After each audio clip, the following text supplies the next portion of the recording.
오늘 저희 계속해서 계시록 살펴보도록 하겠습니다. 그래서 25번째 시간이고, 저희가 이제 적그리스도에 대해서 간략하게 살펴봤고, 이번 시간엔 짐승에 대해서 살펴봐야 되는데, 이제 짐승이 13장에서 본격적으로 나오거든요. 여기서도 나오긴 하지만, 그래서 일단은 12장을 정리하고 넘어가겠습니다. 그래서 이번 시간엔 12장을 저희가 했던 것처럼 1절부터 17절까지 좀 빠르게 살펴보고, 다음 시간에 이제 13장 들어가면서 짐승에 대해서 살펴보도록 하겠습니다. 12장을 펴시고 쭉 보시면 됩니다. 관련 구절은 적어만 놓으시면 될 것 같고요. 제가 이제 관련 구절은 좀 빠르게 읽겠습니다. 그래서 12장을 1절부터 17절까지 좀 빠르게 살펴보도록 하겠습니다. 1절에 보시면 하늘에 큰 이적이 나타나니라. 한 여자가 해로 옷 입고 있는데 그녀의 발 아래는 달이 있고 그녀의 머리 위에는 12별의 관이 있더라. 그래서 해로 옷을 입고 있고 발 아래는 달이 있고 머리 위에는 12별의 관이 있다. 이렇게 말씀하고 있습니다. 이것은 의심할 여지 없이 이스라엘 민족에 관한 묘사라고 볼 수가 있겠죠. 요셉이 꾼 꿈도 이것과 큰 관련이 있죠. 그래서 이스라엘 민족 자체를 상징한다는 걸 이제 성경을 통해서 쉽게 알 수 있습니다. 그런데 이제 계시록 12장에 묘사된 여인을 보면 이제 가난하고 궁핍한 모습으로 묘사가 됩니다. 이 계시록 12장에 나오는 여자가 부유한 여자는 아니에요, 분명히. 가난하고 궁핍한 모습으로 묘사가 되고, 또 이제 박해를 받고 도망가는 모습으로 묘사가 됩니다. 그래서 이것은 그냥 영적으로 적용해보면 아마도 이스라엘의 영적인 상태를 보여주는 것이 아닌가, 이렇게 생각이 됩니다. 왜냐하면 이스라엘은 건국 이래로 하나님을 제대로 섬겼던 적이 거의 없습니다. 다윗 왕 때, 솔로몬 왕 때까지 이제 율법을 지켰고, 그 이후에는 율법을 거의 지키지 않았어요. 그래서 사도행전 7장에 보면 스데반이 이스라엘 역사를 간략하게 요약해서 설교를 하잖아요. 근데 이제 또 한 문장으로 요약할 수 있는데 이런 말을 했죠. 너희가, 그러니까 유대인들에게 하는 말이죠. 너희가 항상 성령님을 거역하였도다. 이렇게 얘기했잖아요. 그러니까 그래서 유대인들이 격분하게 됩니다. 그러니까 너희가 종종 성령님을 거역할 때도 있었다. 이러면 좀 이해하는데 항상 100% 항상 거역했다니까 열받잖아요. 입장 바꿔놓고 봐도 그럴 것 같아요. 항상 제대로 섬긴 적이 없다. 이렇게 얘기하면 좀 화가 나겠죠. 근데 그게 이제 실상이었어요. 그래서 어쨌든 간에 이스라엘 민족은 성령님을, 하나님을 제대로 섬겼던 적이 거의 없습니다. 그래서 영적으로는 굉장히 궁핍하고 이제 그런 모습으로 우리가 좀 떠올려 볼 수가 있겠죠. 이 해는 당연히 가장 높은 권위를 상징합니다. 그래서 어떤 해로 옷 입었다. 이건 하나님의 보호를 받고 있다. 이런 것도 되고, 왜냐하면 해가 하나님은 아니지만, 예수 그리스도는 아니지만 예수 그리스도를 상징합니다. 이건 말라기 4장 2절을 봐도 알 수 있고, 예수님을 상징하고 특히 예수님의 재림과 관련된 설명이라고 보시면 돼요. 그래서 해가 나오면 성경에서 예수님을 상징하면서 예수님의 재림과 관련된 문맥이다. 이렇게 보시면 거의 맞습니다. 다만 이제 해가 하나님은 아니죠. 그래서 성경에서 말씀하시는 걸 약간 변형해서 이제 이단들이 나오게 돼요. 또 모든 다른 거짓 종교들이 나오게 되죠. 대부분의 많은 종교들이 이제 태양신을 숭배하거나 이런 종교들이 많이 있는데, 태양이 하나님을 상징하는 건 맞지만 태양이 하나님은 아니라는 거죠. 하나님의 창조물일 뿐이죠. 그래서 해는 태양은 가장 높은 권위를 상징하고, 이스라엘은 민족들 중에 우두머리 국가가 될 것이다. 이런 걸 또 상징적으로 보여준다고 볼 수 있어요. 그래서 신명기 28장 13절에 분명히 예언되어 있죠. 이스라엘 민족이 민족들 중에 이제 우두머리 국가, 제사장 국가가 될 것입니다. 그래서 나중에 천년왕국 땐 각 민족들이 12개의 민족이 살아남게 돼요. 대원서 보면. 그래서 12개의 민족이 살아남고 하나님을 섬기고자 할 때 다 이스라엘로, 특히 예루살렘으로 모여들게 됩니다. 대표단이. 그래서 이스라엘 사람들과 막 친하게 지내려고 하고 함께 하려고 합니다. 마치 지금의 미국이 누리는 지위보다 몇 배 더 큰 지위를 이제 얻게 된다고 볼 수가 있겠죠. 또 해로 옷 입은 이유는 이 여자가 예수 그리스도의 재림과 관련이 밀접하게 있기 때문이에요. 아까 말씀드린 말라기 4장 2절 같은 경우도 해가 떠오르는 것이 예수 그리스도의 재림으로 묘사하고 있어요. 샛별이 떠오르는 것은, 샛별이 떠오르는데 베드로 전서에선 마음속에 떠오른다고 표현하고 있잖아요. 이거는 이제 휴거와 관련이 있다고 보시면 됩니다. 은밀하게 마음속에서 일어나는 것, 휴거 관련이 있고, 해는 공개적으로 떠오르잖아요. 모든 사람들이 다 보게. 이 샛별은 부지런한 사람만 볼 수 있거든요. 그래서 휴거와 관련이 있고, 공개적이지 않은 비밀리에 일어나는 휴거 관련이 있고, 이제 해가 뜨는 것은 모든 사람들이 다 볼 수가 있죠. 그래서 게으른 사람도 다 볼 수가 있어요. 자리에서 딱 해가 떴다 이건 알잖아요. 일어나지 않을 뿐이지 해가 뜬 건 알아요. 그래서 재림과 관련이 있습니다. 뭐 성경에서 여러 구절이 있는데 이사야서 60장 1절부터 4절에 보면 이렇게 되어 있죠. 일어나라 빛을 발하라 내 빛이 이르렀고, 개신교에서도 많이 인용하는 구절이죠. 주의 영광이 일어나 내 위에 임하였느니라. 문맥을 보면요, 이건 재림과 관련이 있는 문맥입니다. 보라 어둠이 땅을 덮으며 짙은 어둠이 백성들을 덮으려니와 오직 주께서 일어나사. 재림이에요. 하나님께서 일어나신 건 재림입니다. 내 위에 임하시고 그분의 영광이 내 위에 나타나리니. 하나님의 영광이 뭔지는 자세히는 몰라요. 저도 잘 모른다고 말씀드렸죠. 다만 추측해 보건대 하나님께서 어떤 일하신 결과나 아니면 하나님의 임재 자체일 수 있습니다. 그래서 예를 들면 성전에서 하나님께서 이스라엘 백성들과 만나 주셨죠. 지성소에서. 그런데 이스라엘 백성들이 배교하고 나서는 하나님의 영광이 떠나게 되죠. 그러니까 하나님께서 더 이상 지성소에서 이스라엘 백성과 만나주지 않으신 거예요. 그래서 에스겔서인가요? 거기서도 이카봇이라고 표현하고 있죠. 영광이 떠났다. 더 이상 하나님께서 만나주시지 않는다는 겁니다. 그러니까 무슨 말이냐면 하나님의 영광이 정확히 뭔지는 모르지만 문맥을 보면 하나님의 영광이 있는 곳에는 하나님이 계십니다. 당연하겠죠. 그러니까 어떤 하나님의 후광은 아니지만 후광 같은 일종의 그런 거예요. 하나님이 계시고 역사하시는 곳엔 하나님의 영광이 있습니다. 하나님이 계시지 않는 곳엔 하나님의 영광이 없습니다. 그래서 영광이 떠났다는 건 하나님도 안 계시다는 거예요. 영광은 없지만 하나님은 계시다. 이건 말이 안 돼요. 하나님께서 계신 곳엔 항상 영광이 있어요. 하나님께서 일하시는 곳엔 영광이 있고, 근데 하나님께서 떠나시면 영광도 없습니다.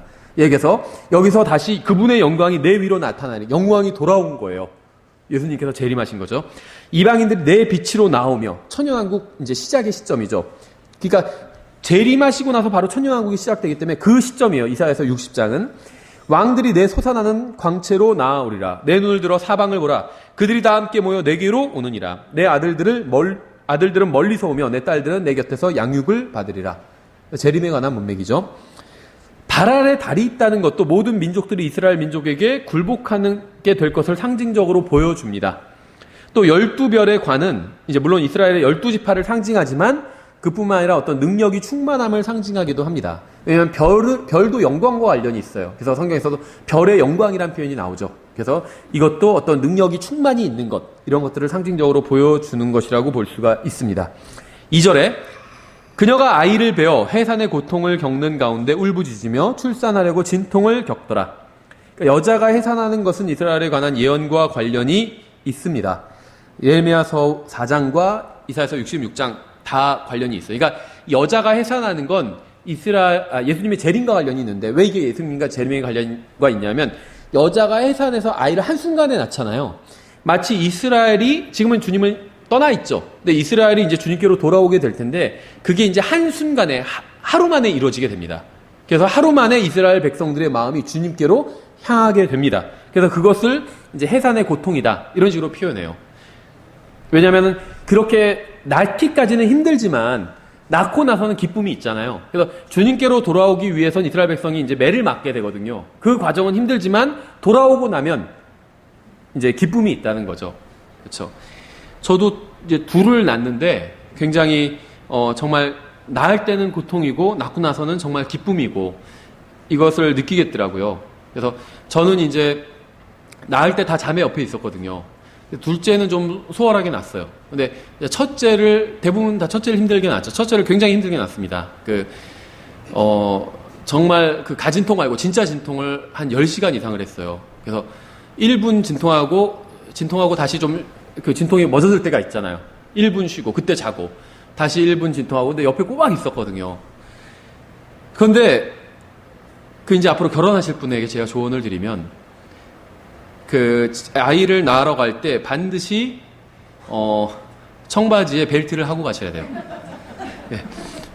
추리닝 입고 갔으면은 그 바지 벗겨질 뻔했어요. 거기서 자매가 제 허리를 잡고 붙드는데 벨트 때문에 바지가 내려가지가 않았어요. 근데 막 그 고통이 전해지더라고요. 예. 어떤 여자분은 뭐 욕하고 막 그런다고 하는데 남자한테 전 욕하지는 않았고, 그래서 바지가 막 잡아 끌어도 벗겨지지 않는 거, 그거 입고 가셔야 되고 머리를 바짝 깎고 가셔야 돼요. 저도 머리 막 잡는데 안 잡히잖아요. 그래서 예, 무사하게 이제 애를 낳을 수 있었습니다. 그러니까 막 딴 거 잡더라고요. 아니면 머리 다 빠지겠더라고요. 예, 그래서 정말 그 고통이 크더라고요. 근데 둘째는 이제 좀 쉽게 났어요.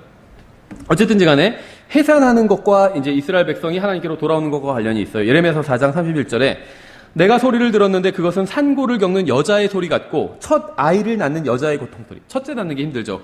첫 아이를 낳는 여자의 고통소리 곧 시온의 딸의 소리 같았도다. 이스라엘 백성 말하는 거죠. 시온의 딸은. 그녀가 스스로 탄식하며 자기 손을 펼치고 이르기를 이제 내게 화가 있도다. 살인자들로 인하여 내 혼이 지쳤도다 하는도다.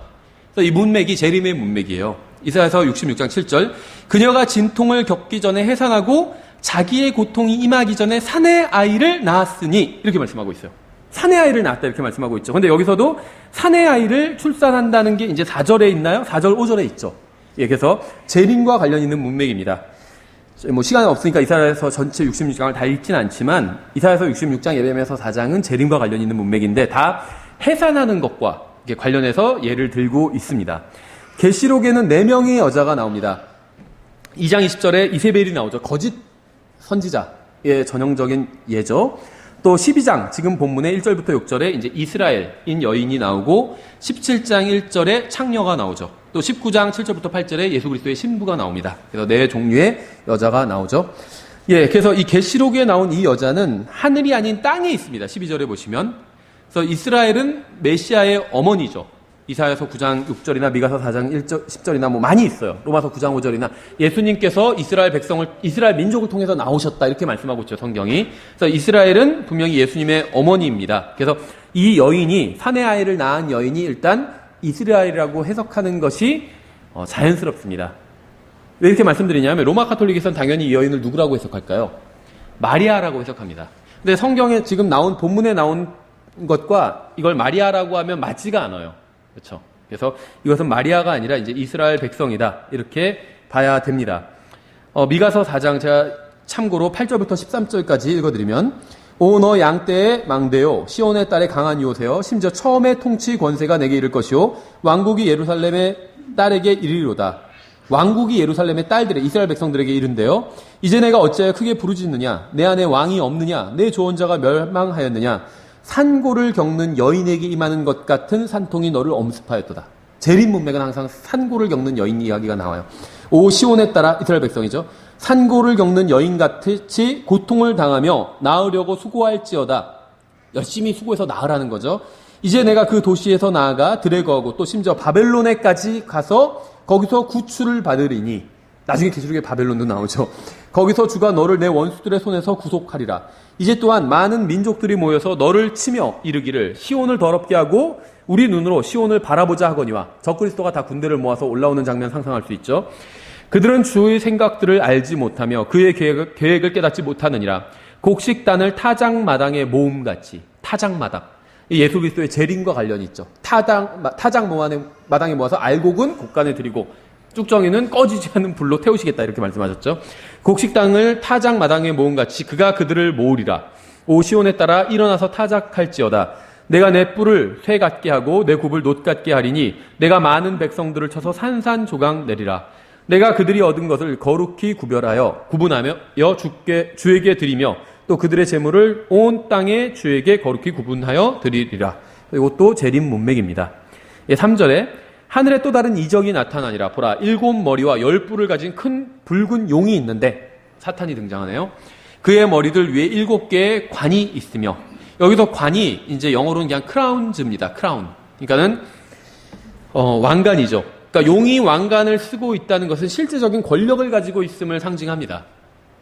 왕관을 썼다는 건 실제적인 권한을 가지고 있다는 거예요. 짐승이 땅으로 오면 왕관들은 그의 뿔들 위로 옮겨갑니다.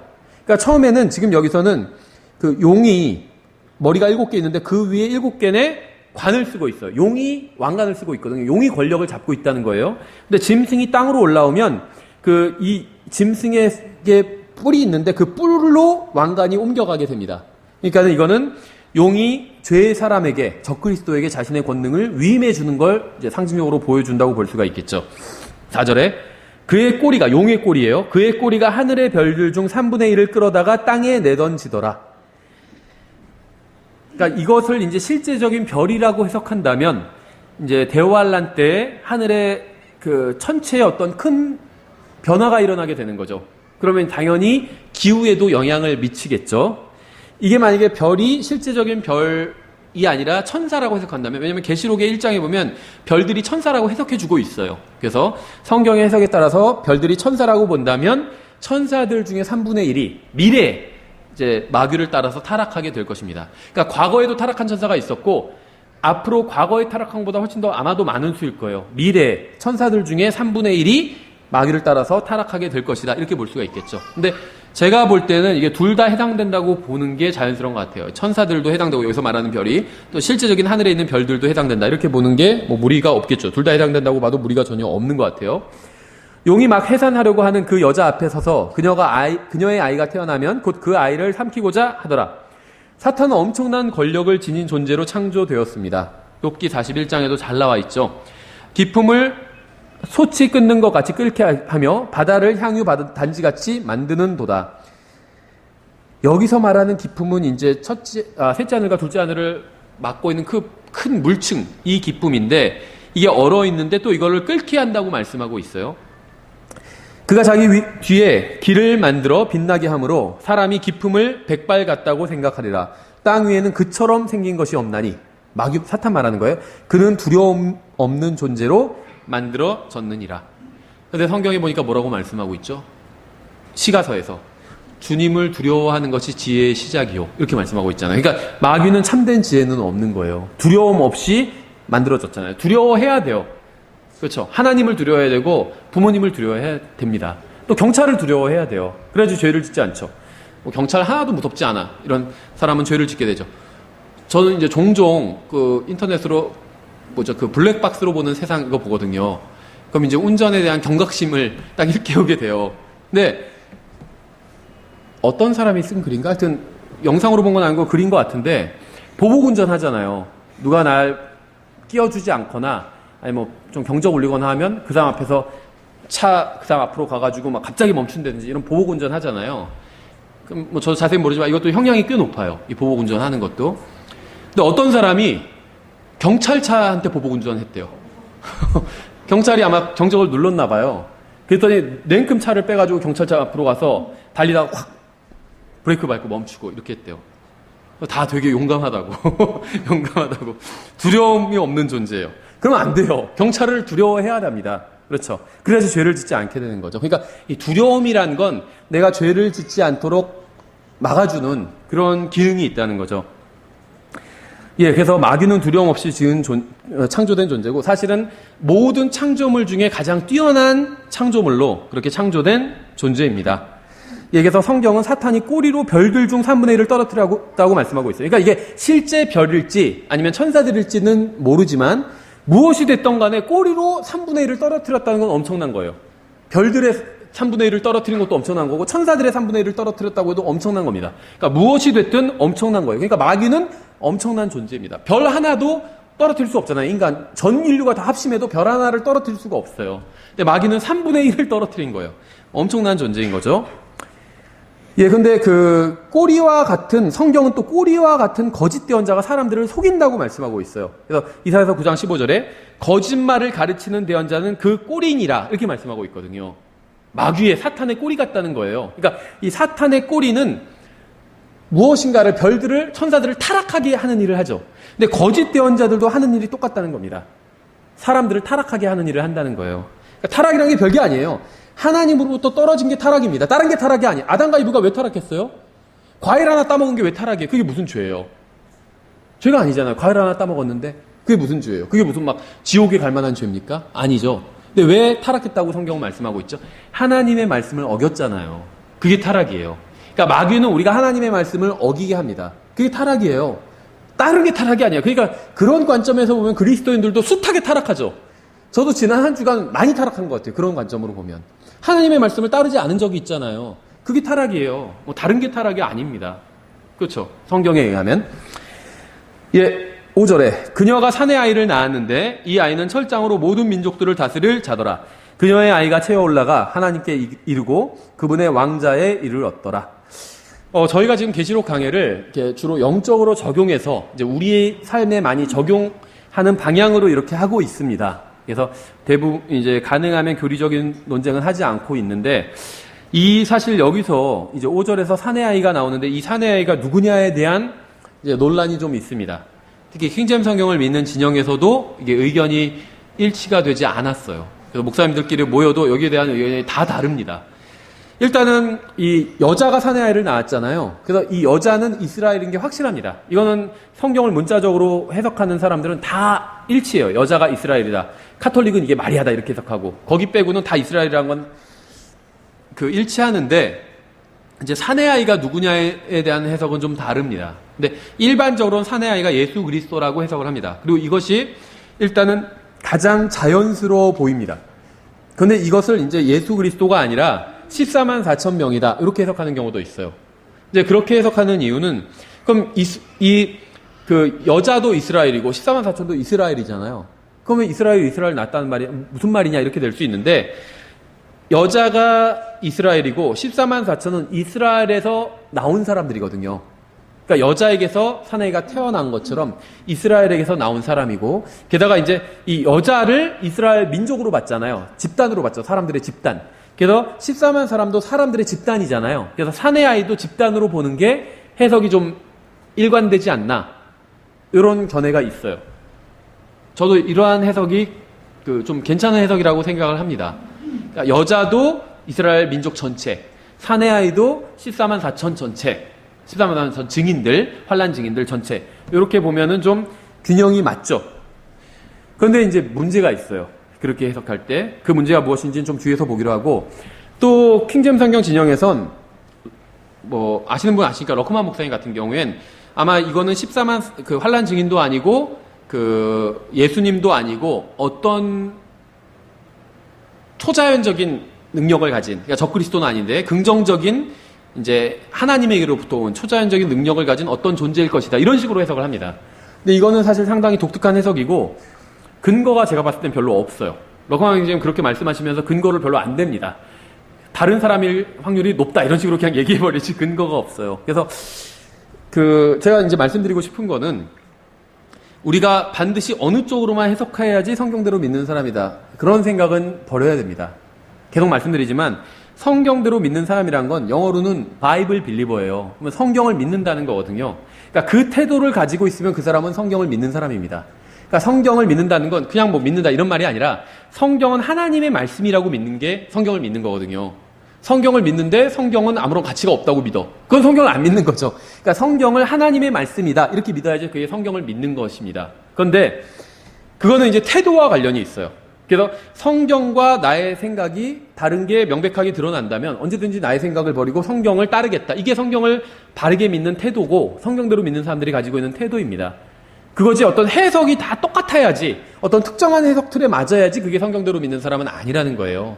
예를 들면 아시는 분들 아시겠지만 러크만 목사님 그렇게 가르쳤죠. 휴거 될 때 피를 다 쏟고 올라간다. 그래서 휴거가 되면 그 자리에 피가 흥건하게 고여있다, 이렇게 가르쳤어요. 그림도 막 그렇게 그려놓고. 근데 그거는 성경적인 근거가 없습니다. 전혀 없어요. 제가 봤을 땐 그냥 혈과 육은 하나님의 나라를 하나님의 왕국을 상속받을 수 없느니라, 이 구조 하나에서 따온 거거든요. 그 나머지는 다 추측이에요. 근데 그것을 가지고 어떤 분들은 그렇게 믿어야 성경대로 믿는 사람이다 이렇게 주장해요. 그래서 피를 쏟고 올라간다고 믿지 않으면 그 사람은 성경대로 믿는, 심지어 배교자다 이렇게까지 얘기를 합니다. 말도 안 되는 얘기죠. 성경에 없는 얘기를 안 믿겠다는데 왜 배교자가 되나요? 예, 그래서 근데 이렇게만 얘기를 하면 또 어떤 분들이 실제로 봤어요. 어떤 분이 누군가가 제 동영상을 어디에 퍼갔는데 거기에 달린 댓글을 보니까 이제 동영상을 퍼간 분은 이제 저를 뭐 좋은 의도로 퍼갔겠죠. 근데 이제 반대하는 사람들도 있는 그런 그 카페 같은 거였던 것 같아요. 그래서 이 사람은 자기가 무슨 러크만보다도 훨씬 더 똑똑하다고 주장한다, 그렇게 막 댓글이 달리더라고요. 똑똑하지 않습니다. 저는 러크만이 지금 굉장히 실제적으로도 IQ도 높고 굉장히 똑똑한 사람이에요. 실제적으로도 그 러크만의 지도교수였던 그 밥 존스 목사님은 자기가 수십 년간 학생들을 가르쳤지만 자기가 가르친 학생 중에 러크만처럼 똑똑한 사람은 없었다, 그렇게 얘기를 해요. 그러니까 굉장히 똑똑한 사람이었고, 저는 그냥 하는 얘기가 아니라 좀 평균보다 살짝 낮아요. IQ가 실제로 높게 나오지가 않아요. 똑똑한 사람이 아니에요. 그러니까 저는 한 번도 다른 러크만이라는 사람보다 제 자신이 똑똑하다고 주장하는 것도 아니고, 다만 제가 하나님의 말씀 근거가 없으니까 받아들일 수가 없다는 거예요. 그렇죠. 이건 정당한 이유잖아요. 저는 러크만이나 낙스나 무슨 스코필드나 아니면 라킨이나 다 훌륭한 성경 교사라고 믿습니다. 저와 비교할 수 없을 정도로. 저는 그냥 핫바리 성경교사고 이분들은 훌륭한 성경교사예요. 다만 제가 그냥 봤을 때 성경적인 근거가 없으니까 그건 저는 받아들일 수는 없다는 거예요. 근거가 있으면 받아들이고 그냥 추측을 하는 겁니다. 아마도 그럴 것이다. 아마도 이건 예수 그리스도도 아니고 이스라엘 14만 4천도 아니고 누군가가 새롭게 등장하는 인물일 것이다. 근데 근거가 없어요. 그럼 제가 받아들일 수 없다는 거죠. 그게 제가 더 똑똑하다는 의미는 아니라는 거죠. 근거가 있으면 받아들인다는 겁니다. 성경에 근거가 있으면. 예. 그것이 성경을 대하는 바른 태도예요. 그렇다고 해서 제가 그분들의 추측을 무시하는 것도 아닙니다. 뭐 그럴듯한 추측들을 하실 때가 있어요. 그건 저도 그 추측 그대로 받아들입니다. 아, 그럴 수도 있겠구나. 하지만 제가 그걸 교리로 확증해서 가르치지는 않아요. 근거가 없으니까. 그렇죠. 예, 그래서 제가 여러분에게 말씀드릴 때도 이건 제 추측입니다 하는 거는요. 그냥 추측이에요. 틀릴 수도 있고 맞을 수도 있고. 성경 근거가 없는 건 다 추측입니다. 예, 그래서 근거가 있는 것만 하나님의 말씀 확실한 교리로 우리가 받아들일 수 있는 거죠. 이건 뭐 누가 더 똑똑하고 덜 똑똑하고 이런 차원의 문제가 절대 아닙니다. 예, 그래서 이 사내 아이가 누구인지에 관해서는 논란이 있습니다. 그래서 일단은 두 가지 가능성이 있는 것 같아요. 이게 이제 그 말씀드린 것처럼 14만 4천 명 환란 성도들일 수도 있고, 그럼 일단 해석에 좀 일관성은 있죠. 여자가 이스라엘이니까 이 사내 아이는 여자로부터 나왔으니까 이스라엘 백성으로부터 각 지파로부터 12,000명씩 나오잖아요. 12지파에서. 그래서 14만 4천이다. 이렇게 해석하는 게 상당히 그럴듯해 보입니다.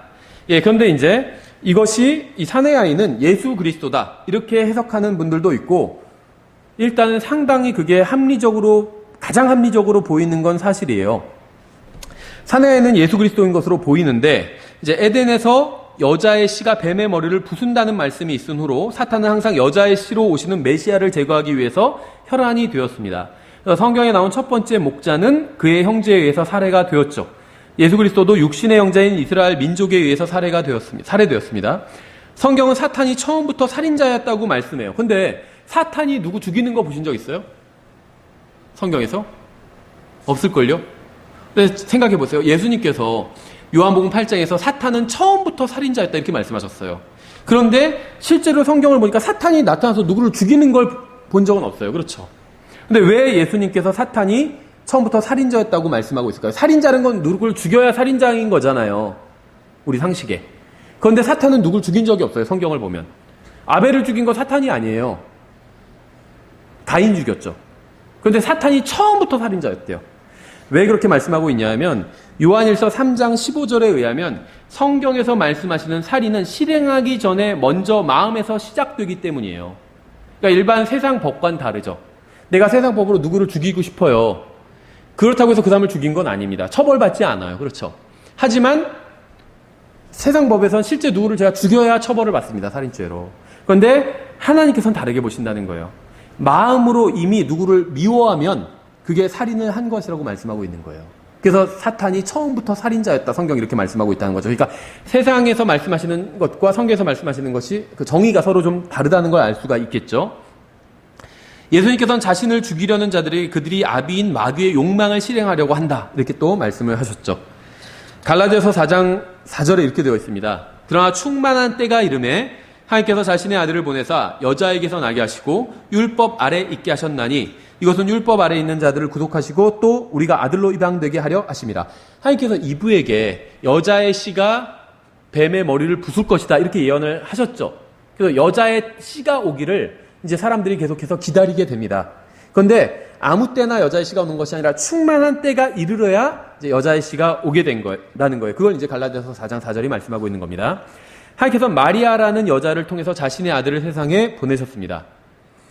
요한복음 16장 21절에 여자가 산고를 겪으면 자기 때가 이르렀으므로 근심하거니와 아이를 낳으면 곧바로 세상에 사람이 난 기쁨으로 인해 다시는 그 고통을 기억하지 아니하느니라 이렇게 말씀하고 있는데 이게 물론 이제 일반적인 설명이죠.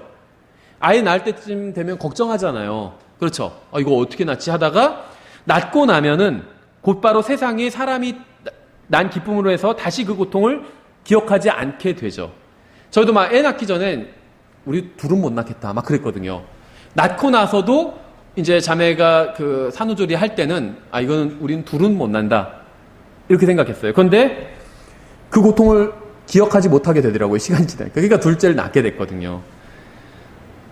지금 또 농담인지는 아니겠는지 모르겠는데 셋째 날까 막 이러는데 농담이라고 저는 생각을 합니다.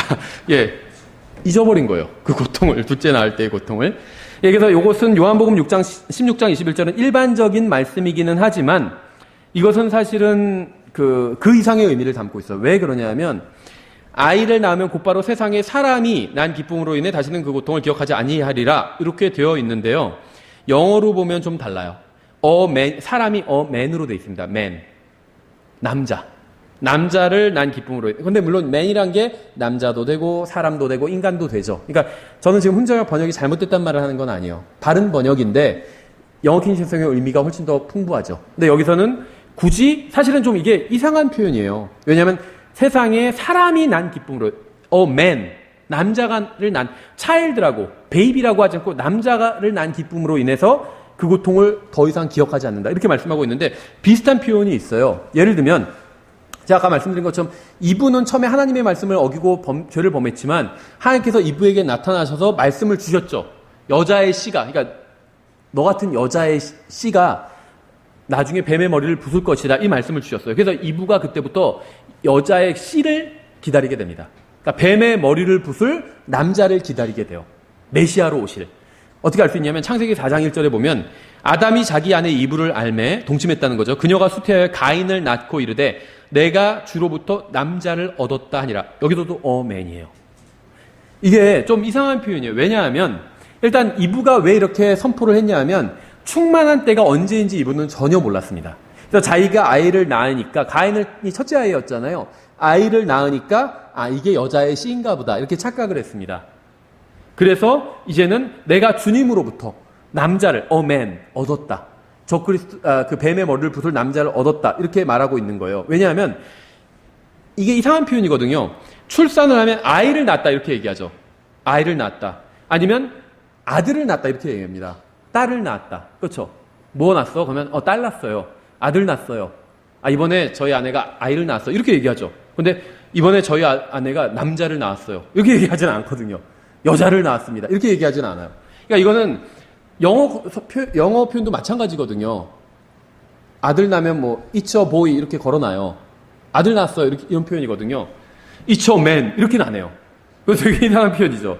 그러니까 내가 남자를 얻었다 이 표현은 상당히 이상한 표현이에요. 그러니까 이브가 의도적으로 이제 뱀의 머리를 부술 그 씨를 낳았다 이것을 드러낸 겁니다. 근데 이브는 충만한 때가 언제인지 몰랐기 때문에 자기가 바로 이제 뱀의 머리를 부술 메시아를 낳았다 이렇게 좀 착각을 한 거겠죠. 여기서 사탄은 항상 여자의 씨이자 남자로 오신 메시아를 죽이려고 했습니다. 광야에서 주님을 시험할 때는 성전 꼭대기에 데려가서 떨어뜨려서 죽이려고 했죠. 그다음에 사람들이 주님을 돌로 쳐서 죽이게 했고 또 언덕에서 밀어 죽이게 한 적도 있어요. 그렇죠. 또 폭풍을 보내서 물에 빠져 죽이려고도 그렇게 시도를 했습니다. 다 시도했던 거죠. 근데 결국 다 실패하고 빌라도를 자극해서 죽음에 내어주도록 했죠. 그렇죠. 이것은 모두 계시록 12장에서 용이 사내 아이를 죽이려는 것을 상징적으로 보여준다고 볼 수가 있습니다. 그래서 사탄이 이해하지 못했거나 믿지 못했던 것은 예수님의 죽음이 곧 죽음의 죽음이었다는 사실이에요. 그러니까 사탄은 처음에 착각한 게 뭐냐면 이 이브에게 주신 예언을 사탄도 알았습니다. 그 자리에 함께 있었죠. 하나님께서 다 아담과 이브가 죄를 범했을 때 사탄이 유혹해서 죄를 범했을 때 아담에게 한 말씀 하시고 이브에게 한 말씀 하시고 뱀에게도 한 말씀 하셨잖아요. 그래서 사탄도 그 자리에 있었어요. 그런데 가만히 옆에서 들어보니까는 이브한테 여자의 씨가 뱀의 머리를 부른다고 하셨잖아요. 그래서 그거를 듣고 있었기 때문에 이제 여자의 씨에 대한 어떤 강박관념이 있었습니다. 그래서 여자의 씨로 오신 분이 예수님이라는 걸 결국 알아봤기 때문에 마귀들은 다 알아봤거든요. 예수님만 등장하면 막 지금 당신이 오셨나이까 우리를 괴롭히게 하려고 오셨나이까 막 다 난리가 났었잖아요. 그래서 사탄은 예수님을 알아봤어요. 그래서 예수님을 바로 죽이려고 했습니다. 왜냐하면 여자의 씨가 자기 머리를 부수기 전에 먼저 죽여야 된다고 생각했거든요. 그래서 사람들의 마음을 막 선동해가지고 죽이게 했어요. 그렇죠? 생각해보세요. 예수님을 십자가에 못 박아 죽이기 바로 전까지, 전전날, 일주일 전만 해도 사람들이 일주일 전에 있었던 일이 뭔지 아시죠? 예수님을 호산나면서 환영했던 거예요. 종려나무 가지를 들고.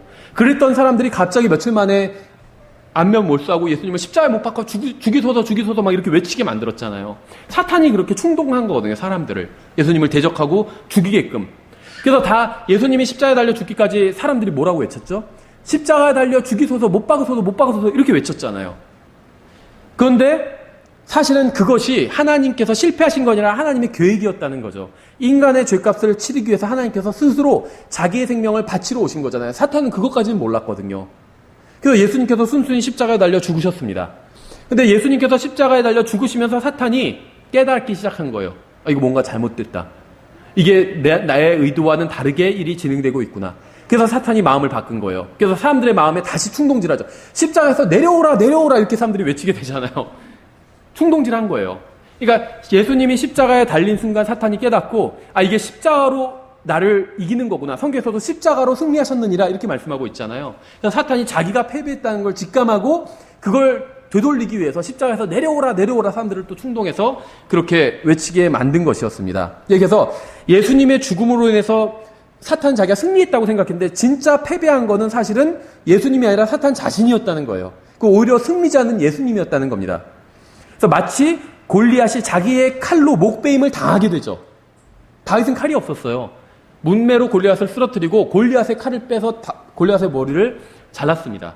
똑같아요. 사탄이 죽음이라는 사망이라는 것이 가장 강력한 무기거든요. 사탄은 이 무기를 가지고 있었어요. 그래서 이 사망을 가지고 하나님의 아들이신 예수님께 승리를 거두려고 했는데 그 사망을 통해서 오히려 죄와 죽음과 사탄이 패배를 하게 됐잖아요. 그러니까 자기의 칼로 목베임을 당한 것과 비슷한 거예요. 다윗은 예수 그리스도를 상징하고 골리앗은 마귀를 상징하거든요. 그렇죠? 여기서 그 죽음의 권능을 가진 자는 예수님의 죽음으로 해서 그 권능을 완전히 상실하게 됩니다. 히브리서 2장 14절에 나와 있죠. 그런즉 자녀들은 살과 피에 참여한 자들이므로 그분도 마찬가지로 같은 것의 일부를 취하셨으니 이것은 그분께서 죽음을 통해 죽음의 권능을 가진 자 곧 마귀를 멸하시고 또 죽음을 두려워하여 평생도록 속박에 얽매인 자들을 건져내려 하심이라. 그러니까 죽음에 대해서 승리하기 위해서 예수님께서 자신이 죽으신 겁니다. 그래서 예수님의 죽음은 죽음의 죽음을 의미한다. 이렇게 볼 수가 있겠죠. 예, 그녀의 아이가 채어 올라가 하나님께 이르고 그분의 왕자에 이르더라 이렇게 표현하고 있습니다. 이 표현은 사내 아이가 예수 그리스도라는 것을 보여줍니다. 그래서 예수님은 부활하신 후 승천하시어 하나님 아버지께로 가셨을 뿐 아니라 아버지의 오른편에 있는 자신의 왕자에 오르셨습니다. 그래서 이 묘사는 예수님이 아닌 다른 누구에 관한 것도 될 수가 없겠죠. 그래서 들림받아 올라가면 하나님 앞으로 가게 되지만 왕자에 이르게 될 분은 오직 예수님밖에 없기 때문에, 그러니까 이 사내 아이가 예수님이라는 그 해석에 이게 가장 맞는 해석으로 보여요. 그런데 한 가지 이제 좀 약점이 있습니다. 어떤 것이냐 하면 이 계시록은 미래에 일어날 일이에요. 특히 4장부터는 다 미래에 일어날 일입니다. 근데 12장의 1절부터 5절까지는 만약에 사내 아이가 예수님이라면 과거에 대한 표현이 되잖아요. 예수님이 이스라엘 민족을 통해서 오셨죠. 여자가 아이를 낳았어요. 근데 이게 12장 1절부터 5절에 설명되어 있는데 이것은 그런 과거에 대한 표현이 돼요. 그렇죠? 특히 이 5절에서 예수님께서 승천하신 게 이 사내아이가 하나님 아버지께로 올라간 게 예수님의 승천이라면 이건 과거에 2000년 전의 표현이 됩니다. 그렇죠. 그리고 나서 6절부터는 이제 여자가 광야로 도망가게 되는데 이것은 이제 이스라엘이 나중에 적그리스도를 피해서 광야로 도망가게 되죠. 그러니까 6절부터는 다시 계시록 시점으로 돌아서 미래 표현이 돼요. 그러니까 이 사내아이가 예수님이라고 한다면 단점이 1절부터 5절까지는 과거에 있었던 일에 대한 설명이고 6절부터가 다시 계시록 관점으로 돌아서 설명하는 것으로 해야 되는데 그러기에는 약간 좀 석연치가 않죠. 그런데 이제 저는 이제 그게 유일한 단점이라고 생각하는데 이 사내아이가 예수 그리스도라고 해석하면, 그런데 성경은 종종 그런 식으로 묘사하는 구절들이 있긴 있습니다. 예를 들면 이사야서 같은 경우에 초림과 재림은 2000년 차이가 있잖아요. 적어도. 근데 이 초림과 재림이 혼재될 구절들이 굉장히 많아요. 그런데 예수님께서 이사야서를 읽으시면서 예를 들면 회당에서 인용하시면서 읽으시면서 초림까지만 읽으시고 이것이 너희 눈에 뭐 성취되었느니라 이런 식으로 말씀하시거든요. 그 같은 구절 내에 재림 부분은 딱 읽지 않으시거든요. 그래서 한 구절 내에 구약성경 특히 이사야서 같은 경우에 예수님의 초림과 재림을 다 예언하는 구절에선 콤마로 초림과 재림을 구분하기도 합니다. 그러니까 충분히 제가 지금 설명드린 게 이제 받아들이지 않는 사람은 좀 억지다 이렇게 얘기할 수도 있겠지만 가능한 일이라는 거예요. 성경에서는 초림과 재림이 한 문맥에서 혼재되어 있는 것이 가능하다는 겁니다. 그래서 만약에 이 사내아이가 예수님이라면 계시록 12장 1절부터 5절은 초림이고 6절부터는 이제 재림이다 이렇게 해석을 해야 되는 게 유일한 단점인데 그것도 성경으로 일단은 해석이 좀 가능하다 이렇게 설명을 드리고요. 그녀가 사내 아이를 낳았는데 이 아이는 철장으로 모든 민족들을 다스릴 자더라. 이제 이 구절 때문에 이것이 예수님이다. 이 사내 아이가 이렇게 해석하는 거예요. 그리고 이것이 14만 4천이 될 수 없다. 14만 4천이 철장으로 민족들을 다스리지는 않잖아요. 그렇죠? 예수님과 함께 공동으로 통치하지만 어떤 이 표현을 보면 아이가 철장으로 민족들을 다스리는, 좀 독자적으로 다스리는 것처럼 보이잖아요. 그래서 이것이 예수님이라고 해석하는 것이 자연스럽다는 거죠. 누군가가 철장으로 민족들을 다스리는데 그것이 뭐 그리스도인이다, 아니면 14만 4천이다 이렇게 해석하는 거는 좀 무리가 있다는 겁니다. 누군가가 철장으로 다스리는 존재가 나온다면 그것은 사탄이 아니고선 예수님일 수밖에 없다는 거예요. 특히 계시록 19장 시편 2편에도 비슷한 표현이 있어요. 메시아 시편, 예수님에 대한 시편인데 시편 2편은 내가 칙령을 밝히 보이리라. 7절에 주께서 내게 이르시되, 메시아에게 하시는 말씀이 그리스도에게 아버지 하나님이 너는 내 아들이라 이날 내가 너를 낳았도다. 이건 당연히 예수님께 하시는 말씀이고 신약 성경도 그대로 인용하고 있죠. 히브리서에서 내게 구하라 그리하면 내가 이교도들을 내게 상속물로 주고 땅의 맨 끝 지역들을 내게 소유물로 주리라. 내가 그들을 철장으로 부수고 토기장의 그릇같이 산산조각 부수리라 하셨도다. 그러니까 시편 2편에서 아버지 하나님께서 아들 하나님께서 하시는 말씀인데 철장으로 부순다 이런 표현이 나와요. 그러니까 계시록 12장 이 5절에 등장하는 사내 아이는 예수님일 수밖에 없다는 거죠. 그리고 또 계시록 19장에도 똑같은 표현이 나와요. 이거는 확실합니다. 계시록 19장은 19장 15절부터 16절에 나오는 존재는 다른 이견이 없어요, 해석에. 왜냐하면 그 본문에서 바로 밝혀주고 있기 때문에. 제가 읽어보면 그분의 입에서 예리한 검이 나오는데 그분께서 그 검으로 민족들을 치시고 또 철장으로 그들을 다스리시리라. 또 그분께서는 전능자 하나님의 맹렬한 진노의 포도즙 틀을 밟으시며 그분께는 그분의 옷과 넓적다리에 왕들의 왕 주들의 주라고 기록된 한 이름이 있더라. 이거는 뭐 해석의 이론의 여지가 없죠. 예수 그리스도예요, 이건. 그래서 계시록 내에서 동일한 표현이 사용되었는데 그러면은 그 동일한 표현이 사용된 존재가 동일한 존재다 이렇게 해석하는 게 맞다는 거죠. 12절에서도 철장으로 다스리는 존재가 나오고 19장에서도 천일장으로 다스리는 존재가 나온다면 그 두 존재가 하나라고 보는 게 일단은 맞는 해석인 것처럼 보입니다. 그래서 일단은 이 계시록 12장에 나온 사내 아이가 예수님이라고 보는 게 가장 좀 성경적으로 맞는 해석인 것 같아요. 아직까지 제가 가지고 있는 성경 지식 내에서는. 6절에 그 여자가 광야로 도피하니라. 거기에 하나님께서 예비하신 한 처소가 그녀에게 있으니 이것은 그들이 1260일 동안 거기서 그녀를 먹이게 하려 하심이더라. 계시록 12장 1절부터 5절까지는 예수님의 초림에 관한 과거의 설명이고 6절부터 이제 미래에 있을 재림과 대환란에 관한 설명으로 보입니다. 예, 그래서 말씀드린 것처럼 구약 성경에서 종종 초림과 재림이 혼재된 이런 식의 예언이 등장을 하죠. 그래서 광야는 모세가 파라오를 피해 도망친 장소이기도 합니다. 또 이스라엘 민족 또한 이집트인들을 피해서 광야로 도망을 쳤죠. 또 엘리야도 이세벨의 진노를 피해서 광야로 도피했습니다. 그러니까 다 이세벨, 다음에는 그 파라오, 다음에 뭐 이집트인들 다 적그리스도를 상징한다고 보시면 돼요. 그래서 이 적그리스도를 상징하는 존재들로부터 이제 이스라엘 민족이나 대언자가 도망해서 광야로 숨어 들어가게 됩니다. 7절에 하늘에 전쟁이 있더라. 미가엘과 그의 천사들이 용과 싸움에 용과 그의 천사들도 싸우나. 그러니까 마귀의 천사들도 있고 하나님의 천사도 있다는 거죠. 용은 하나님의 백성을 핍박하는 존재고 미가엘은 그들을 지켜주는 하나님의 백성을 지켜주는 존재입니다.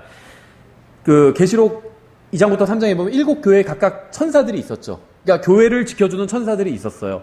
마찬가지로 이스라엘 민족을 지켜주는 천사가 있다는 겁니다. 예, 그래서 미가엘은 이스라엘과 관련된 유일한 천사장으로 나오고 성경에 등장합니다. 이스라엘을 위해서 페르시아의 통치자를 대적한 것도 미가엘이었죠. 이게 다니엘서 10장에 나와요.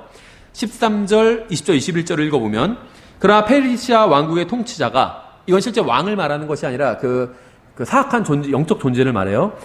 20일 동안 나를 막았으나 보라 우두머리 통치자들 중에 하나인 미가엘이 와서 나를 도와주었느니라. 이 지금 여기서 말하고 있는 화자는 어떤 영적인 존재예요. 그때 그가 이르되 내가 어찌하여 내게 왔는지 내가 아느냐. 내가 이제 돌아가서 페르시아의 통치자와 싸우려니와 내가 나아가면 보라 그리스의 통치자가 이르리로다. 그러나 내가 진리의 성경 기록에 적힌 것을 내게 보여주리니 이 일들에서 나와 함께 버티는 자는 너희의 통치자 미가엘 외에 아무도 없느니라. 그래서 미가엘의 등장은 예수님의 재림과 이스라엘의 민족적인 구원과 관련이 있습니다. 예, 이 다니엘서 10장의 문맥도 마찬가지고요. 다니엘서 12장 1절에 이렇게 되어 있어요. 그때 내 백성의 자손들을 위하여 일어서는 큰 통치자 미가엘이 일어날 것이요 또 고난의 때가 있으리니 그것은 민족이 있은 이래로 그때까지 결코 없었던 고난일 것이며 전무후무하다는 거죠. 그때 내 백성이 구출을 받되 책에서 발견된 바 기록된 모든 자가 구출을 받으리라. 전형적인 재림에 대한 묘사죠. 그래서 미가엘이라는 이름의 의미는 누가 하나님과 같은가 라는 뜻입니다. 그래서 대환란 때 미가엘은 인간에게 너희가 신들과 같이 되리라고 했던 그 옛 뱀과 싸울 것입니다. 사탄은 창세기 3장부터 자신이 멸망하게 될 직전까지 인간의 마음에 이러한 생각을 끊임없이 넣어줄 거예요. 그렇죠? 그리고 결국 미가엘에게 이제 패배하게 될 것입니다. 8절에 이기지 못하고, 그러니까 이 마귀와 그의 천사들이죠. 이기지 못하고 또 하늘에서 자기들의 처소를 더 이상 찾지 못하더라. 지금은 마귀가 공중에 있습니다. 그래서 그 마귀의 부하들, 그러니까 더 데블은 공중에 있고 데빌즈 복수로 마귀의 부하들은 지상에서 이제 마귀의 그 명령에 수행하면서 사람들을 속이고 미혹하는 일을 하고 있는 거죠. 그런데 이제 이 하늘에서 전쟁이 일어나고 미가엘에게 쫓겨나게 됩니다. 패해서 마귀가. 그럼 마귀가 이제 이 땅으로 내려오게 됩니다. 그래서 더 이상 이제 이 계시록 12장 시점에서는 마귀가 더 이상 공중의 권세를 잡은 자가 아니게 돼요. 지금은 공중의 권세를 잡은 자지만 나중에 계시록 12장의 그 대환란 시점에서는 마귀가 공중의 권세를 다 잃어버리게 됩니다. 지상으로 쫓겨나가게 되고, 그래서 마귀는 결국 하나님을 이기지 못할 것입니다. 죄의 삭은 언제나 사망이죠. 그래서 모든 죄는 천천히 자신을 죽이는 어떤 그 행위, 자살 행위와 같아요. 하늘에서 자기들의 처소를 더 이상 찾지 못하더라. 그래서 사탄은 이때부터 공중의 권세를 잡은 자가의 자리를 완전히 내놓게 됩니다. 그래서 이때부터 아마겟돈 전쟁까지 인간의 원수는 공중이 아닌 오직 지상에서만 활동하게 됩니다. 그러니까 이제 사람들에게, 지상에 있는 사람들에게 더 큰 화가 닥친 거죠. 지금 마귀는 공중에서 또 지상에서 활동을 하는데 이제는 지상에서만 활동하게 된다면 정말 큰 화가 닥쳤다고 볼 수가 있겠죠. 9절 그 큰 용 즉 저 옛 뱀 곧 마귀라고도 하고 사탄이라고도 하며 온 세상을 속이는 자가 내쫓기더라. 그가 땅으로 내쫓기니 그의 천사들도 그와 함께 내쫓기니라. 계시록은 404절로 이루어져 있고 계시록 12장 8절과 9절은 정중앙에 있는 구절입니다. 현재 인간은 외계의 생명체를 찾고 있으면서 막연히 그들이 좋은 존재일 것이라고 기대를 합니다. 그렇죠? 그러니까 지금 외계인을 찾잖아요. 나사나. 그래서 막 계속 그 우주선 쏘아 보내는 거잖아요. 근데 외계인이 사악한 존재다 이렇게 생각하고 하는 건 아니거든요. 우리보다 문명도 앞서고 더 좋은 존재일 거다. 이렇게 가정을 하고 이제 그런 일을 하고 있는 거죠. 계시록 12장 9절의 시점이 되면 외계의 존재들이 이제 지구로 내려오게 됩니다. 이들은 사탄을 따르며 그를 섬기는 타락한 천사들로 인류를 파멸시키려고 할 것입니다. 이들이 사악한 모습으로 내려오진 않겠죠. 막 뿔 달리고 이런 모습으로 내려오지 않겠죠. 성경에서 말씀하신 것처럼 이 더러운 영들도 그러니까 마귀도 자기를 빛의 천사로 가장한다고 말씀하고 있잖아요. 그래서 아주 아름답고 정말 훌륭한 모습으로 내려올 겁니다. 그렇죠. 지금 뭐 영화에서 나오는 것처럼 뭐 신들, 토르 막 이런 모습으로 내려와서 사람들을 이롭게 하는 그런 척 할 겁니다. 사실은 인류를 파멸시키려고 할 것이면서. 그래서 이들로부터 지상에 있는 사람들을 구하고 도와줄 수 있는 유일한 분은 예수 그리스도밖에 없죠. 10절 또 내가 들으니 하늘에 큰 음성이 있어 이르되 이제 구원과 힘과 우리 하나님의 왕국과 그분의 그리스도의 권능이 임하였도다. 우리 형제들을 고소하는 자 곧 우리 하나님 앞에서 밤낮으로 그들을 고소하던 자가 쫓겨났도다. 사탄은 하나님의 성도들을 밤낮으로 고소하는 자입니다. 사탄은 하나님의 앞에서 성도들을 밤낮으로 고소합니다. 하지만 염려할 필요가 없죠. 예수 그리스도께서 성도들을 지켜주시는 변호인이 되시죠. 요한일서 2장 1절에 나오죠. 나의 어린 자녀들아 내가 이것들을 너희에게 쓰는 것은 너희가 죄를 짓지 아니하게 하려 함이라. 만일 누가 죄를 지어도 우리에게 아버지와 함께 계신 변호자가 계시니 곧 의로우신 분 예수 그리스도시니라. 그러니까 여러분은 하나님 앞에서 형제들을 고소하는 자인가요? 아니면 형제들을 위해서 기도하는 자인가요? 사탄은 형제들을 고소합니다. 예수님은 형제들을 위해서 기도해주고 계십니다. 우리는 무엇을 해야 될까요? 예수님을 따라서 형제들을 위해서 기도해 줘야 되겠죠. 아니면 저 형제를 좀 쳐서라도 정신 차리게 해주십시오. 그게 사실은 고소하는 거거든요. 예, 마귀가 한 일이 그거예요. 욥을 고소할 때 그 얘기를 했잖아요. 저 사람의 재산을 뺏어 보십시오. 병을 줘 보십시오. 그런 걸 하나님 앞에 고소했잖아요. 우리도 그럴 때가 있어요. 말로는 그 형제 위해서 기도한다고 해놓고 사실은 좀 저 형제를 쳐서라도 자기가 잘못할 땐 하나님의 말씀으로 깨닫게 해달라고 그러고 자기를 쳐서라도 깨닫게 이런 기도는 안 하거든요. 자기는 하나님의 말씀으로 남은 저 형제는 좀 말씀으로 못 깨닫는 것 같으니까 좀 쳐서라도 깨닫게 해달라고 그러고 그게 고소하는 겁니다. 사실은 그 형제를 위해서, 자기를 위해서 기도하듯이 그렇게 기도를 해야 되겠죠. 가능하면 저 형제를 하나님의 말씀으로 바로잡아 주십시오. 이렇게 기도해야 되겠죠. 11절. 그들이 어린 양의 피와 자기들의 증언의 말로 그를 이겼으며 그들은 죽기까지 자기 생명을 사랑하지 아니하였도다. 이 말씀은 영적 전쟁을 하는 데 있어서 굉장히 중요한 원리를 담고 있습니다. 우리는 어린 양의 피로 승리해야 합니다. 또 외적으로는 우리 자신의 증언의 말로 승리해야 되고, 내적으로는 자신의 생명을 사랑하지 않는 마음을 가지고 있어야 돼요. 그러니까 하나님의 말씀보다 덜 사랑하는 마음을 가지고 있어야 된다는 거죠. 누가복음 14장 26절에도 잘 나와 있죠. 이 제자도가. 어떤 사람이 내게 오면서 자기 아버지나 어머니나 아내나 자녀나 형제나 자매나 참으로 자기 생명도 미워하지 아니하면 능히 내 제자가 되지 못하고, 누구든지 자기 십자가를 지고 나를 따라오지 아니하는 자도 능히 내 제자가 되지 못하리라. 구원은 공짜로 받아요. 근데 예수님의 제자가 되는 것은 대가를 치러야 된다는 겁니다. 어떤 대가냐? 십자가를 지고 주님을 따르는 거예요. 그렇죠. 그래서 사도행전 11장에서도 그냥 예수님을 믿는 사람들이 그리스도인이라고 불린 게 아니라 제자들이 처음으로 그리스도인이라고 불렸다고 합니다. 그러니까 그리스도인은 우리나라식으로 하면 기독교인이란 표현이죠. 기존의 그 한자식으로 하면 구원받은 사람이 기독교인이 아니에요. 성경적 정의를 보면 예수님의 제자들이 그리스도인입니다. 그러니까 그리스도인이란 건 구원과 관련 있는 문제가 아니에요. 구원받아도 그리스도인이 아닌 사람들도 있어요. 그러니까 구원받았지만 예수님의 제자가 아닌 사람도 있다는 거예요.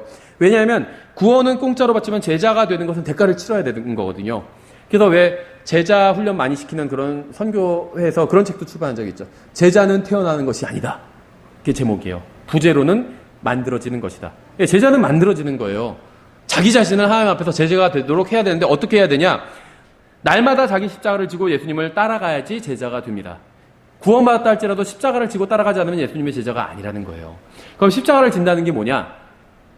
예수님처럼 나무로 된 십자가 만들어서 지고 가는 거냐? 그거는 아니에요. 뭐냐? 십자가의 특징을 생각해 보면 알 수 있어요. 십자가라는 것은 하나님을 위해서 의도적으로 손해가 나는 것처럼 보이는 것을 선택하는 겁니다. 항상 손해가 나는 것을 선택하라는 게 아니에요. 어떤 두 가지가 있는데 내가 하나님을 위해서 선택하면 손해가 나게 돼요. 그랬을 때 그걸 선택하는 것이 십자가라는 거예요. 그러니까 십자가는 반드시 해야 되는 것이 아니에요. 그런 거는 다른 문제. 강제적으로 해야 되는 것은 십자가 아닙니다.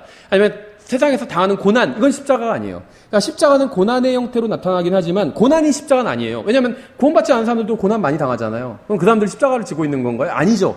어쩔 수 없이 당하잖아요. 우리가 어쩔 수 없이 당하는 고난은 십자가가 아닙니다.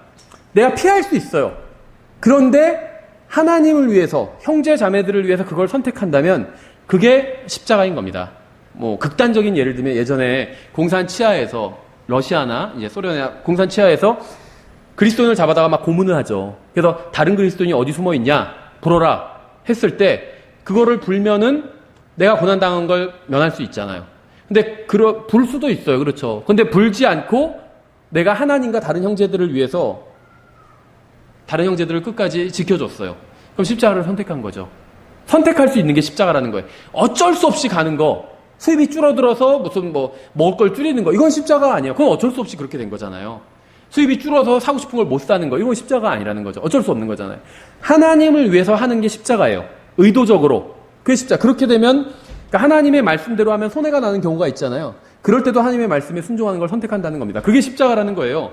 예수님도 그러셨잖아요. 예수님이 십자가에 달려 죽으셔야만 했던 게 아니에요. 안 죽으셔도 됐어요. 겟세마네 동산에서 가만히 생각해 보시니까 사람들이 너무 악해요. 그래서 십자가에 달려 죽고 싶지 않고 그냥 바로 거기서 승천해 버리셨어요. 그래도 예수님은 영광 받으실 하나님이에요. 예수님은 의무감 때문에 십자가에 지신 게 아니라는 거예요. 사랑 때문에 지신 거예요. 나는 싫지만 아버지께서 원하시는 대로 한다고 했잖아요. 그 다음에 다른 형제자매, 우리들을 위해서, 다른 사람을 위해서 고통을 참아주신 거잖아요. 십자가를 지신 거예요. 우리도 그렇게 하는 게 십자가를 지는 겁니다. 그러니까 사람마다 십자가는 다 다르게 나타나죠. 하지만 십자가가 있다는 겁니다. 어쨌든지 간에 그래서 이런 것이 이제 영적 전쟁의 원리라고 볼 수가 있겠죠. 얼마 안 남았어요. 12절에 그러므로 하늘들과 그것들 안에 거하는 자들아 너희는 즐거워하라. 땅과 바다에 거하는 자들에게 화가 있으리로다. 마귀가 자기 때가 조금만 남은 줄 알므로 크게 진노하여 너희에게로 내려갔도다 하더라. 계시록에서는 이 구절을 제외하면 하늘이라는 단어가 복수가 아닌 단수로만 항상 나와요. 그래서 계시록에서는 3번에 걸쳐서 하늘에게 기뻐하라 이렇게 말씀하시는 게 있습니다. 방금 읽은 구절이랑 그다음에 계시록 18장 20절, 19장 7절 이렇게 나오고 13절. 용이 자기가 땅으로 내쫓긴 것을 보고 사내 아이를 낳은 그 여자를 핍박하더라. 그 여자가 큰 독수리의 두 날개를 받았으니 이것은 그녀가 광야 곧 그녀의 처소로 날아가 거기서 그 뱀의 얼굴을 피하여 한 때와 두 때와 반 때, 3년 반이죠. 동안 양육받게 하려 함이라. 이 구절은 하나님께서 자신의 백성인 이스라엘을 보호해 주신다는 사실을 가르칩니다. 하나님께서는 독수리의 날개로 이스라엘을 이집트로부터 구출해 내셨습니다. 출애굽기 19장 4절에 나오죠. 내가 이집트 사람들에게 행한 것과 또 내가 독수리 날개에 너희를 치러 내게로 데려온 것을 너희가 보았느니라. 그러니까 실제로 독수리 날개로 무슨 독수리에 다 태워가지고 반지장에 나오는 것처럼 독수리에 사람들을 태워서 뭐 이렇게 이스라엘 백성을 광야로 데리고 간다. 이런 건 아니에요. 왜냐하면 출애굽기 때도 이스라엘 백성을 하나님께서 인도해 내셨는데 그게 독수리 날개로 실어서 보호했다 이렇게 표현하고 있잖아요. 그러니까 출애굽 때 했던 것처럼 그렇게 한다 이런 의미입니다. 여기까지가 성경적 해석이에요. 잘못된 해석은 뭐가 있냐면 이게 이제 킹제임스 성경 진영에서도 이런 식으로 해석해요. 독수리 하면은 미국을 상징한다.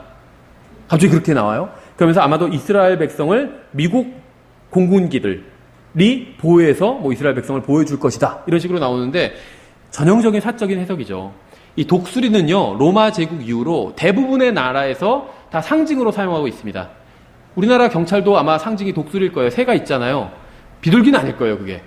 그렇죠. 독수리일 겁니다. 그럼 뭐 한국 경찰이 이스라엘 보호해주는 건 아니잖아요. 그래서 그런 건 사적인 해석이에요. 하나님께서 보호해주신다는 표현을 독수리가 두 날개로 이렇게 보호해준다. 이런 식으로 표현해요. 이게 신명기 32장에도 나와 있어요. 독수리가 자기 둥지를 휘저으며 자기 새끼들 위에 너풀거리고 자기 날개를 펴서 새끼들을 받으며 자기 날개 위에 그것들을 엎는 것 같이 주께서 홀로 그를 인도하셨고 그분과 함께한 이방신이 없었도다. 그래서 출애굽기에서 이스라엘 백성을 보여주신 게 독수리 날개로 보여주신 거다. 이런 표현이고 나중에 대환란 때도 하나님께서 이스라엘 백성을 그런 식으로 출애굽 때 보호주셨던 것처럼 그런 식으로 보여주신다는 거지 무슨 뭐 비행기를 뭐 독수리 문양을 그 항공사 마크로 쓰는 비행기를 뭐 하나님께서 공급해 주셔서 뭘 하고 이런 의미는 전혀 아닙니다. 말도 안 되는 거죠. 그래서 이스라엘 백성이 바벨론 포로에서 돌아오는 것도 독수리의 날개들을 통해서 날아온 것 같다. 이사야서 40장에 그렇게 나와 있어요. 15절에 뱀이 자기 입에서 여자의 뒤로 물을 홍수같이 내뿜어 그녀를 홍수에 떠내려가게 하려 하되 이것은 이제 대적들이 하나님의 백성인 이스라엘을 멸망시키려는 시도를 이제 반복하는 것을 보여줍니다. 그 시편 124편에도 나와 있어요. 이 물들이 이제 이스라엘 백성들을 덮치는 장면이 나옵니다. 근데 나중에 하나님께서 이스라엘 백성을 구원해 주신다 이렇게 나와서 시편 124편도 이제 대환란에 대한 예언이라고 볼 수가 있습니다. 그런데 이제 그러면 이게 이스라엘 백성이 곤경에 이제 마귀에 의해서 곤경에 처하게 되는데 이 15절에 나온 물이 홍수같이 마귀가 내뿜어서 이스라엘 백성을 홍수에 떠내려가게 한다 이렇게 말씀하고 있는데 이게 실제적인 물인지 아니면 뭐 다른 것을 말하는 건지 좀 생각해 볼 필요가 있겠죠. 실제적인 물일 수도 있어요. 당연히. 그리고 군대일 수도 있습니다. 왜냐하면 성경은 종종 군대를 물로 표현하고 있어요. 시편 18편 4절에 사망의 고통이 나를 에워싸고 경건치 아니한 자들의 홍수가 나를 무섭게 하였으며 그러니까 사람들의 무리를 홍수라고 표현할 때가 있다는 거죠. 그래서 물처럼 밀고 들어오는 원수들로부터 주님께서는 이스라엘을 구원해 주실 겁니다. 이사야서 59장 19절에도 나와 있죠. 그러므로 그들이 서쪽에서부터 주의 이름을 두려워하고 해 뜨는 곳에서부터 그분의 영광을 두려워하리니 원수가 홍수같이 올 때 그러니까 진짜 물이 홍수가 터진다는 게 아니라 원수가 홍수같이 온대요. 군대가 홍수같이 온다는 거예요. 원수의 군대가. 원수가 홍수같이 올 때 주의 영께서 군기를 들어 올리사 그를 치시리로다. 정확히 재림의 상황을 묘사하고 있죠. 이스라엘 적그리스도가 군대를 다 모아서 예루살렘으로 진격할 거거든요. 그래서 이스라엘이 이제 완전히 코너에 몰려서 막바지에 다다라서 이제 전멸할 상황이 온 거예요. 그때 어떻게 될까요? 하늘이 열리면서 예수 그리스도께서 등장하시는 거예요. 그래서 그분의 입에서 나오는 광선으로 적들이 다 섬멸되는 겁니다. 이게 계시록 설명이에요. 정확히 이사야서 59장과 일치하죠. 두려워하리니 원수가 홍수같이 올 때 주의 영께서 군기를 들어 올리사 그를 치시리로다. 그 뒤에 구속자가 시온에 임하며 재림이죠. 야곱 가운데 범법을 떠나는 자들에게 임하리라 주가 말하노라. 그래서 재림에 대한 묘사는 계시록이나 대언서나 다 일치를 합니다. 이 표현이 좀 다를 뿐이지. 16절 땅이 여자를 도와 자기 입을 벌려 용이 그의 입에서 내뿜은 홍수를 삼키리니 땅이 홍수를 삼켜서 여자를 도와준대요. 그래서 만일 15절의 홍수가 적그리스도의 군대가 아닌 실제적인 물이라면 아마도 하나님께서 땅을 벌려서 이 물을 다 흡수하시는 게 아닌가 이렇게 생각을 해볼 수도 있겠죠. 여기서 하나님께서 홍해를 갈라서 이스라엘 백성이 마른 땅처럼 건너게 하셨습니다. 그렇죠. 파라오가 이스라엘을 파멸시키려고 했지만 물에 삼켜버렸죠. 그러니까 홍해가 갈라지고 땅이 말라버렸어요. 이스라엘 백성이 그래서 그 마른 땅을 통해서 뒤에서 진군해 오는 파라오를 피해서 도망가게 되죠. 파라오가 그럼 그걸 봤으면 기적이 일어난 거잖아요. 거기서 멈췄어야 되는데 자기도 따라 들어갔어요. 이스라엘을 섬멸하려고. 그랬더니 이스라엘이 건너고 나서 물이 다시 파라오를 덮어버렸죠. 그래서 파라오가 익사하게 됩니다. 근데 여기서 퀴즈를 내볼게요.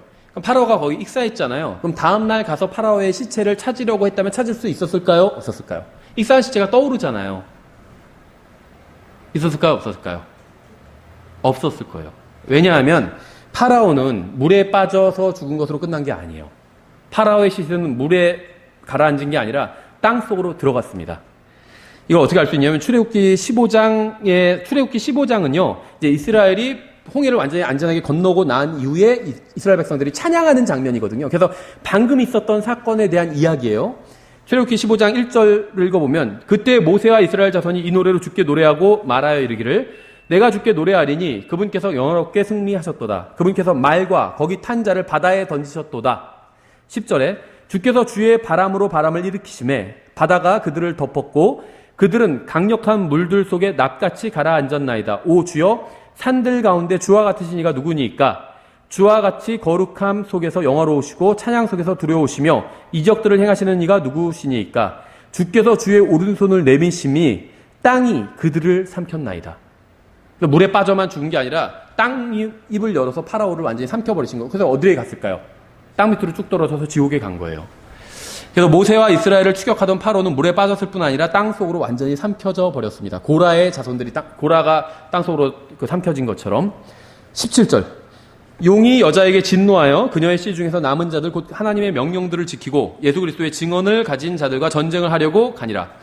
이스라엘은 이 세상에서 가장 미움을 받는 민족으로 수많은 사람들의 증오의 대상이었고 현재도 그렇죠. 그래서 이스라엘은 세계 곳곳에서 핍박을 받았습니다. 2차 세계대전 당시에 나치에서 당한 학살은 말할 것도 없고 그 이전에도 영국, 프랑스, 스페인, 러시아에서 추방당하고 이런 일이 비일비재했어요. 500년간 살았는데 조상대대로 갑자기 어느 날 일주일 내로 떠나라. 스페인에서도 그랬대요. 일주일 내로 짐 싸서 떠나는 거예요. 그럼 팔고 갈 수도 없어요. 그냥 떠나야 돼요. 안 떠나면 죽이겠다는 거예요. 로마 카톨릭 통치하에 그렇게 이스라엘을 심하게 박해했어요. 근데 여기서 하나님의 명령들을 지키고 예수 그리스도의 증언을 가진 자들과 전쟁을 하려고 가니라 이렇게 표현하고 있는데 세대적 진리의 저자인 클라레스 라키는 17절에 나오는 유대인들 두 그룹이라고 주장을 했습니다.